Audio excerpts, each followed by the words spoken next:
Chapter 8 Harmonies of the Past. The twilight had settled thickly beneath the ancient canopy of the hollow roots, where the air hung heavy with the scent of damp earth and the faint, lingering sweetness of wildflowers long past their bloom. Elara found a small clearing encircled by towering oaks, trees whose bark twisted with age, their branches gnarled like arthritic fingers reaching skyward. She sank to the mossy floor, the softness a fragile comfort beneath her weary frame.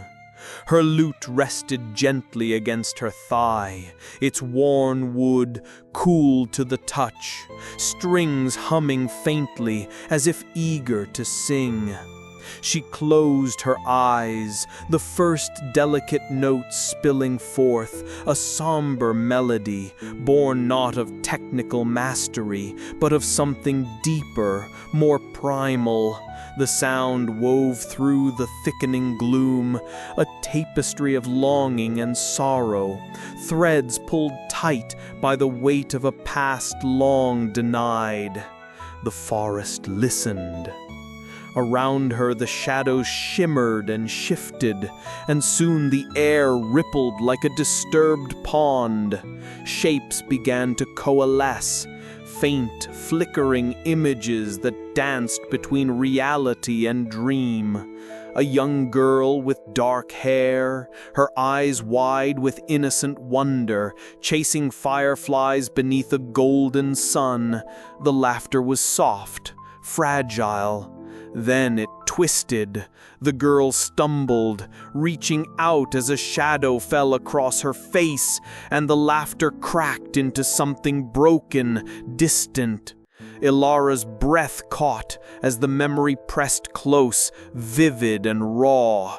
She lowered her gaze, fingers trembling over the lute strings, coaxing a minor chord that resonated deep within her chest. The forest responded. The leaves whispered, a susurrus of voices just beyond comprehension, and the earth beneath her seemed to pulse with ancient heartbeat. From the edge of the clearing, Mira stepped forward, her bright green eyes reflecting the flickering visions. She said nothing, only watched, a silent sentinel to Elara's unraveling. The illusions thickened, the air growing dense with the scent of rain and decay. Faces blurred in and out of focus, some kind, others twisted with accusation. The past was no longer a singular thread, but a tangled web, each strand pulling at Elara's fragile grip on reality. Doubt gnawed at her. Were these memories true? Had she buried them because they were hers, or because the forest wished to confuse and consume her? Voice cracking, Elara began to sing, a low, haunting ballad that spoke of loss and yearning, of a soul adrift between worlds. Her song wove through the illusions, each note a tether pulling her back from the abyss. Tears streamed down her face, mingling with the damp earth. But with every verse, clarity returned. The shifting images steadied, roots growing through the chaos, anchoring her to something real. The crescendo arrived like a storm breaking, the forest still, the air electric. Elara's voice rose, fierce and trembling, a hymn to the fragments of self she reclaimed in the face of oblivion. The illusions fractured, scattering like shattered glass, leaving behind the faintest glimmer of dawn. Mira stepped closer, her hand brushing Elara's shoulder. "You're stronger than the forest knows," she whispered. Elara nodded, drawing a ragged breath. The path ahead was no less uncertain, but the melody of her soul had found new strength, a fragile harmony poised between memory and forgetting, loss and hope. As the last notes faded into the hush, the forest exhaled, leaving behind a silence thick with promise and peril. Elara knew this was only the beginning. Somewhere beyond the twisted roots and whispering leaves awaited the next truth, the next song to be sung. And she would be ready. Chapter 9. The Breath of the Ancients. The forest around us seemed to hold its breath. We stepped into the grove as if crossing a threshold, not just of space, but of time itself. Towering trees stretched their limbs high, their bark marked with ancient glowing runes that pulsed faintly with a light of their own. The air was thick with the scent of moss and earth, but beneath it lingered something older. Something raw and alive, like the very pulse of the world itself. Mira's footsteps were light, softened by years spent skirting the edges of this place, but even she paused, eyes wide as if drinking in the sacred quiet. They say this is where the forest breathes deepest, she whispered, her voice barely carrying over the soft rustle of leaves. I nodded, feeling the weight of the grove settle around me. The silence was not empty, it was full, brimming with unseen presence. I lowered myself beneath an ancient tree whose roots curled like sleeping serpents, worn smooth by centuries. My fingers found the strings of my lute, and I let my breath shape the notes that rose and fell like a slow, mournful tide. The melody was fragile, woven from threads of memory I could barely grasp, yet it carried the weight of countless souls. As I played, the air shimmered, and faint figures began to materialize. Ghostly ancestors of the forest, their forms translucent, flickering like candle flames in a dark room. Their faces were etched with sorrow and hope, their eyes pools of starlit grief. They swayed gently in time with the music, a dance as old as the roots beneath us. Mira watched in silence, gathering herbs nearby, her hands steady, but her gaze fixed on the spirits that the forest had summoned. Around us, the leaves rustled softly, as if the trees themselves breathed in time with the song. But then the spirits' forms shifted. Glimpses of old wounds and forgotten tragedies flashed across their faces. Lost loves, broken promises, memories devoured by the forest's hunger. The melody faltered, my fingers trembling as I felt the ambivalence of this place pressing in on me. The forest was both cradle and grave, protector and predator. A chill crept along my spine. How could something so alive carry such a weight of loss? How could the same roots that nurture life also claim it in silence? The duality pressed against my heart, a mirror to the fractured pieces of myself I sought to reclaim. Mira stepped closer, her voice steady. This is why you are here, Elara, to find balance, to sing the song that will hold the forest's breath and still its hunger. I swallowed, drawing a breath deep enough to steady my shaking hands. The spirits flickered again, their faces softening, as if recognizing a kindred soul. My song resumed, stronger now, weaving threads of sorrow and hope into a tapestry of sound that wrapped around us like a warm, fragile embrace. In that ancient grove, beneath the towering trees and glowing runes, I felt the pulse of the hollow roots beat within me, a rhythm both terrifying and beautiful. The journey ahead was darker than ever, but for the first time in a long while, I sensed a fragile harmony waiting to be born from the broken echoes of the past. As the notes faded into the whispering leaves, Mira's hand found mine. "We've only just begun," she said softly. And I knew she was right. The breath of the ancients had stirred, and with it the song of my own soul. The forest waited, its secrets deepening with every heartbeat. Chapter 10. Thalor's Burden. The night wrapped the hollow roots in a shroud of whispered secrets, the ancient trees standing like silent sentinels beneath a quilt of starlight. Elara sat cross-legged beside a small, flickering fire, the warmth of fragile comfort against the chill that seeped from the forest floor. Across from her, Thalor leaned against the trunk of a colossal oak, his form blending with the bark, tall, stern, yet undeniably alive. His eyes, polished amber stones, reflected the dancing flames. For a long moment, silence stretched between them, filled only by the crackle of burning wood and the distant sighs of the forest.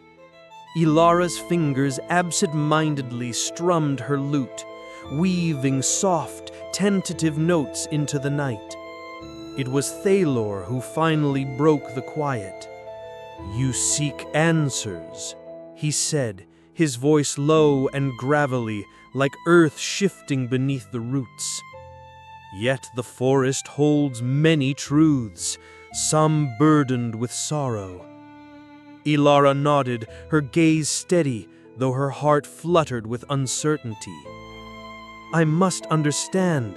My memories are fragments, and this forest, it devours more than just the past. It consumes identity." Thalor shifted, the bark-like texture of his skin creaking softly as he moved. "I was once like you, unbound by the forest's will, yet chosen to guard its secrets." He reached down to his forearm and traced a gnarled hand over ancient runes glowing faintly beneath the surface, their light pulsing rhythmically like a heartbeat. "These marks bind me to the hollow roots, a sentinel sworn to maintain balance. But balance is a heavy mantle, one that grows heavier with every forgotten soul absorbed by the forest." Elara leaned forward, curiosity and empathy mingling in her eyes. "You bear this weight alone?" "Alone," Thalor admitted, voice thick with regret. "For centuries, I have watched the forest consume memories, identities, friends, foes, and strangers alike. I have resisted change, fearing that without the hunger, the forest would wither and die. Yet I see now that resistance breeds decay of a different kind." A sudden rustling from the underbrush made Elara tense, her hand instinctively moving to her lute. But Thalor's steady gaze met hers, and she exhaled slowly, the tension easing. His presence was a bastion in the wild uncertainty of the woods. "You are not like the others who have come before," he said quietly. "Your music, it stirs things long dormant." Elara's fingers strummed a gentle chord, the melody weaving through the mist that clung to the forest floor. The notes seemed to pulse with the ancient life beneath the roots. Thalor's eyes softened, a flicker of something almost like hope crossing his stoic features. "I have been bound by duty," he continued, "but your music speaks of acceptance and loss in ways the forest has forgotten. Perhaps there is a new path, one that does not demand sacrifice without redemption." The fire crackled louder, sparks drifting upward like fireflies caught in a dream. Elara felt the weight of the moment settle over her, a fragile bridge forming between two souls scarred by the past but yearning toward a shared future. "Tell me more about your sentinel magic," Elara urged gently. "What binds you? What can be undone?" Thalor's gaze drifted to the night sky, where the stars flickered like distant memories. He said, "The runes," he said, "etched long ago by the first guardians of the hollow roots. They grant me strength, but they also bind my will. To break free would be to risk the forest's balance, yet to remain means watching the cycle continue." He flexed his fingers, and the runes pulsed in response, a tangible reminder of the duality he embodied. "But your music, perhaps it holds a key to change." Elara's heart quickened. The idea that her songs could alter the very fabric of the forest's ancient magic was thrilling and terrifying. "I have felt the forest's hunger, but also its pain. I want to help it heal, to help myself heal." Thalor nodded slowly. "Then we walk this path together. But be warned, the deeper we venture, the darker the forest becomes. Its monsters are not merely beasts, but echoes of forgotten fears and lost identities." A quiet resilience settled between them, a bond forged in shared burden and cautious hope. As the first light of dawn crept through the branches, Elara strummed a soft melody once more. The notes wove through the mist like a promise. "We must prepare," Thalor said, rising with the weight of his ancient duty heavy in his movements. "The forest waits, and so do the shadows that dwell within it." Together they faced the awakening day, two souls bound by the hollow roots of memory and the fragile promise of a new song. But as night fell once more, Elara could not shake the feeling that the forest was listening, waiting for the right note, the right moment to strike. And the next chapter of her journey was about to begin. Chapter 11. Monsters of Memory. The forest around us felt alive in a way that pressed against the skin, whispered beneath the rustle of leaves and the creaking of ancient branches. I settled beneath a crooked copse where the light fell in jagged shards, the ground littered with brittle leaves and shattered memories. I drew my lute onto my lap, feeling the familiar weight of the wood and strings beneath my fingers. The air was thick with the scent of moss and damp earth, a perfume both sweet and choking. I began to play, a melody soft and tentative at first, a weaving of notes that trembled like the breath of the forest itself. The tune was old, shaped from fragments of dreams and forgotten songs, a call to the unseen. The strings hummed under my fingers, and the shadows around me seemed to pulse and shift with the rhythm. Then it began. From the depths of the darkened woods, shapes stirred. Hulking forms emerged, their outlines jagged and shifting, bodies woven from gnarled roots and broken branches. Their eyes were hollow wells, reflecting the void of forgotten sorrows. The creatures moved with a slow, aching grace, each step a tremor in the soil, a sigh of ancient grief. I stopped playing for a moment, breath caught in my throat. Mira, who had been silent beside me, clutched her satchel of herbs tighter, eyes wide but steady. "They're the forest's memories," she whispered, voice trembling. "Each one carries a pain it can't forget." I nodded, fingers brushing the strings again. The creatures circled, their presence heavy with the weight of countless forgotten fears and buried trauma.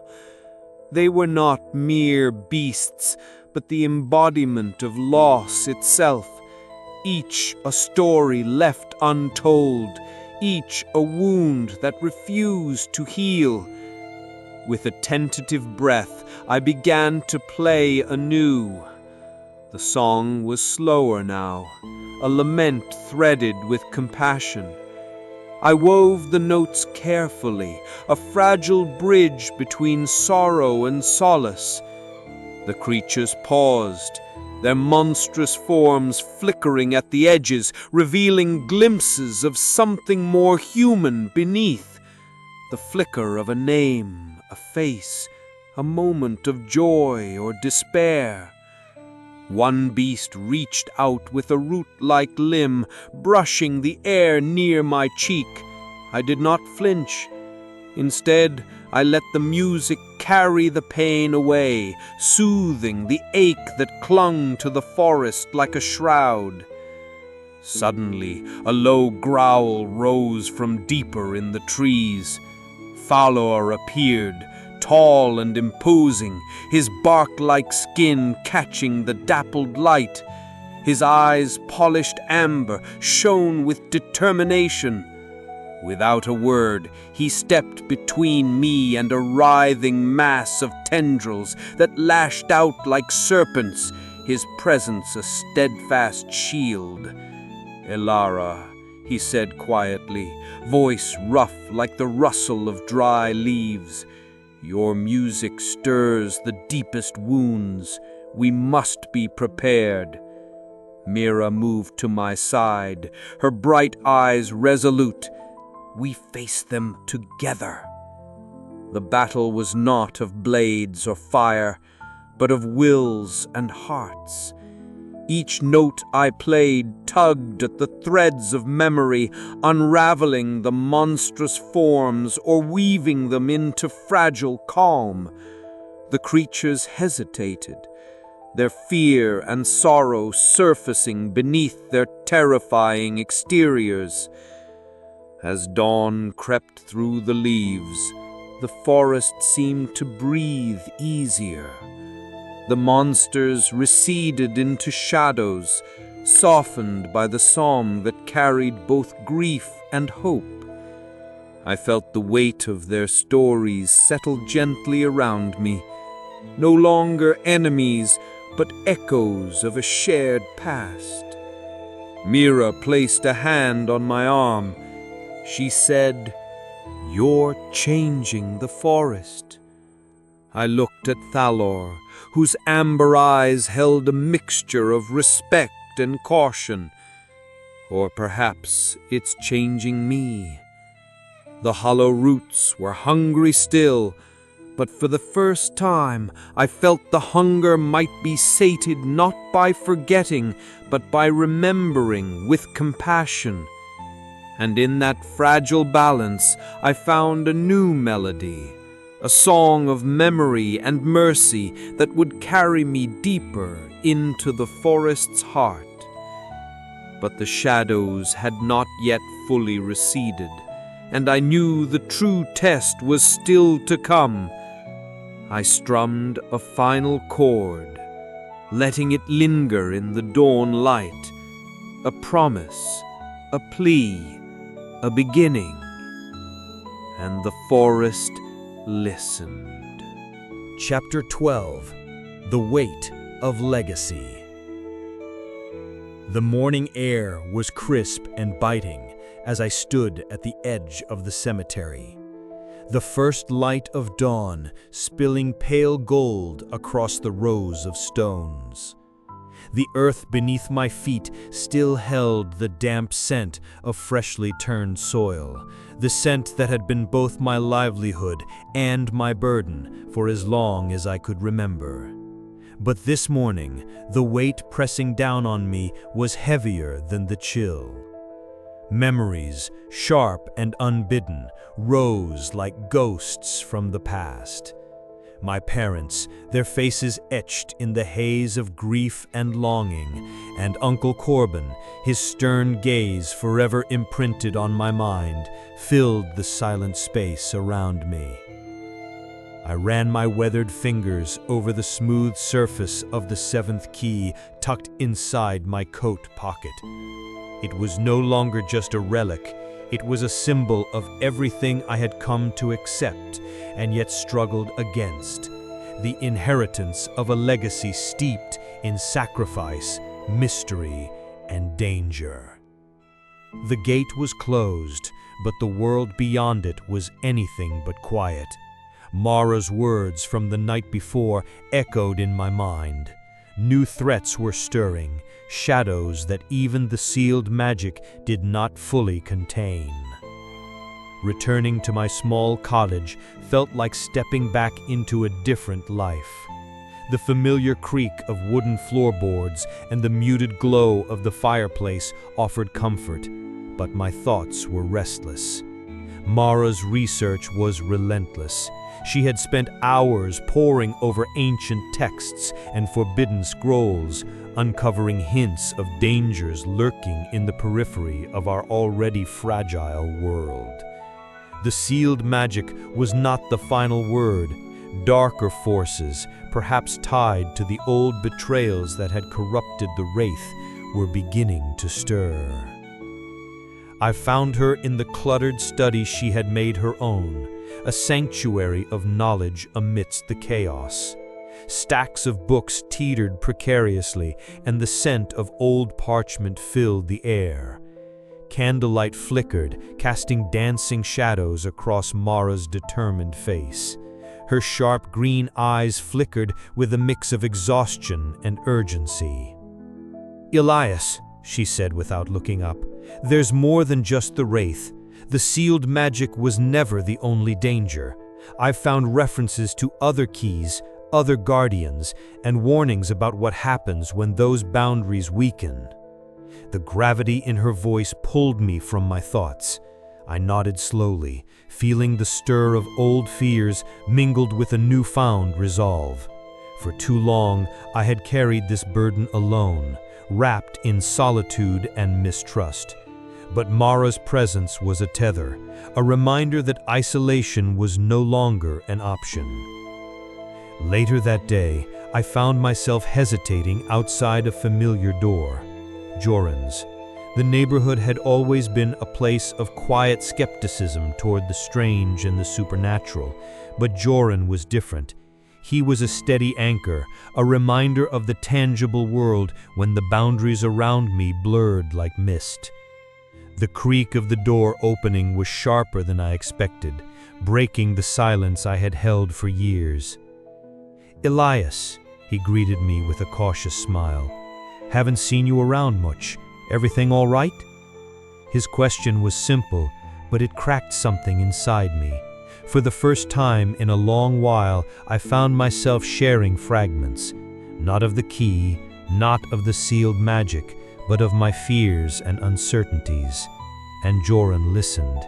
It was a small step, but it was progress. As twilight settled, the fog rolled in thick and heavy, swallowing the edges of the town.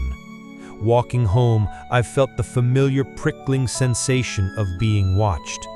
At the crossroads, the silent watcher materialized briefly, a shadow among shadows, an indistinct form that neither welcomed nor threatened.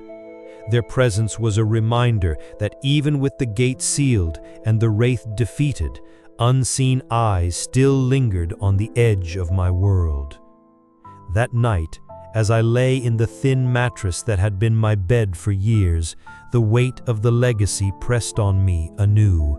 But along with it was something else, a fragile hope that I might no longer be alone in this fight.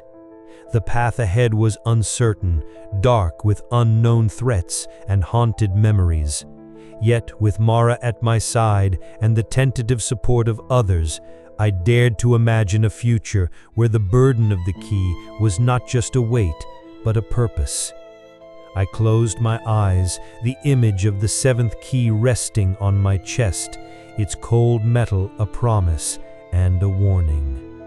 The world outside was still locked, still dangerous, but I was beginning to understand that legacy was not merely the inheritance of pain, it was the inheritance of power, responsibility, and perhaps redemption. And as the first stars appeared in the ink-black sky, I resolved to carry that burden no longer in silence. The haunted inheritance was mine to bear, but it was also mine to shape. The light might be faint, but it was there, waiting, flickering, refusing to be extinguished. Tomorrow, the work would begin anew. Chapter 13. Shadows Stir Again. The chill in the air was no longer just the bite of early autumn. It carried with it a whisper of unsettled things, a tremor beneath the surface of our fragile peace. I stood at the edge of the cemetery, the familiar scent of damp earth and decaying leaves mingling with something less definable, an undercurrent of unease that prickled the hairs on my neck. The seventh key rested heavy in my pocket, an anchor to a past I had only just begun to understand. Despite the final gate's closure, the boundary between life and death felt thinner than ever. I could hear it in the faint murmurs that brushed against my consciousness as I wandered among the stones, whispers carried by the wind, or perhaps by something else. Shadows flickered at the edges of my vision, elusive and restless. The world was no longer solid. It was a shifting veil through which the dead reached out. Returning from the graveyard, I found Mira waiting in her cluttered study, a sanctuary of ancient texts and fragile parchment maps spread across the worn oak table. Candlelight flickered, casting a restless dance of shadows against walls heavy with knowledge and secrets. Her sharp green eyes met mine with a seriousness that brooked no denial. "Elias," she said, voice low but urgent, "the disturbances are not confined to our town. I've uncovered references to other sealed realms, places once locked away with similar keys, forgotten now but not gone." Her fingers traced faded symbols, ancient sigils that spoke of power and sacrifice. Our struggle is but one thread in a larger tapestry. The wraith was only one guardian corrupted, but what if others remain? What if the seventh key is just one of many? The weight of her words settled on me like the night's fog. The town's unease was growing. visible in the wary glances of neighbors and the tightening of voices in the marketplace. Even Joran, ever the skeptic, voiced concerns that the unnatural chill was more than mere weather. One evening, as twilight bled into night, I met Joran by the square. The air was heavy with an unspoken dread, and spectral shapes flickered just beyond the lamplight, ghostly echoes that stirred the hairs on my arms. "You feel it too," he said quietly, eyes scanning the shadows. "Yes," I admitted, "the boundary is still fragile." As I spoke, a figure moved silently along the alley's edge, a silhouette cloaked in darkness, features obscured, but presence undeniable. The Silent Watcher.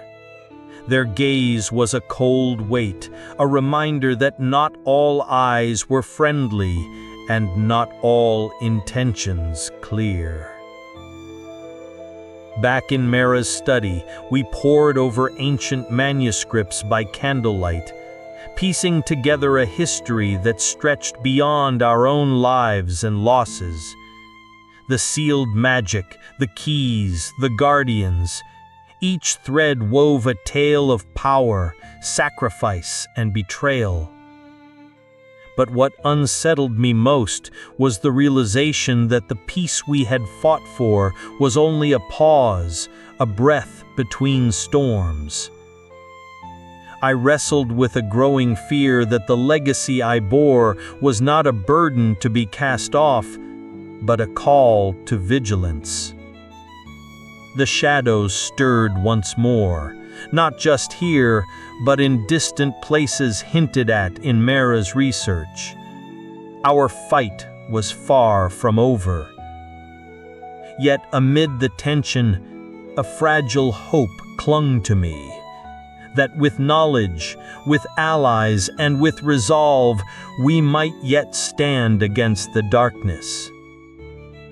The haunted inheritance was no longer a chain, but a compass, guiding me toward a future uncertain but not without light.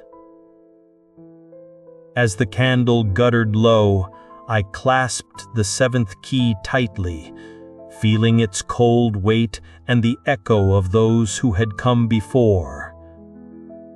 The path ahead was shadowed and fraught, but I was no longer alone.